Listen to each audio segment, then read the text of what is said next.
More and more in cities, we're using digital communications and digital infrastructures to do pretty much everything. From the way that we connect to each other, to find love, to work, all the way to the organization of safety, security, even infrastructures of sanitation.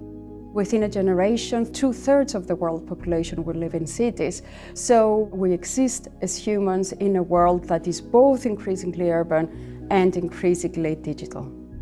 The powerful actors of the city, the state, corporations, and the media are fundamental to planning and imagining digital cities. And they do that by promoting certain ideals of how cities should be. Smart cities initially were imagined as these technocentric and technocratic projects that would change our world. In the last couple of decades, we have gone through numerous crises that have shaken our societies. People have lost trust in big corporations, in big tech, and very often to the state. Increasingly, what we see is a shift in the imagining of technologized cities from being about technology, from being about the flying cars and everything functioning through computers, to being cities that are primarily about humans. So more and more, what we are promised are cities that are humane, sustainable, and progressive via the pathways that technology invites. This idea of the digital promise that if we consent in digital organization of all our lives, our futures will be better, is very often used by the state and by corporations in support of an urban order, which involve very often technologies of surveillance, technologies that benefit the market, technologies that benefit the big tech.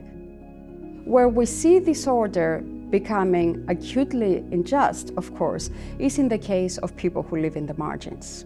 If you live in a nice neighborhood of the city, you don't necessarily have to worry about being surveilled all the time. But if you live in another quarter of the city, you know that you're constantly on camera. Techniques such as predictive policing is punishing people even before they get involved in any kind of supposedly potential crime. So we have new divides of the city precisely through the mobilization of the same digital technologies that promise order, but its benefits are unequally distributed. Of course, no matter how much those in power are trying to order cities, cities are unpredictable. And this happens because cities are lived by real people. We don't just use the technology to order our world.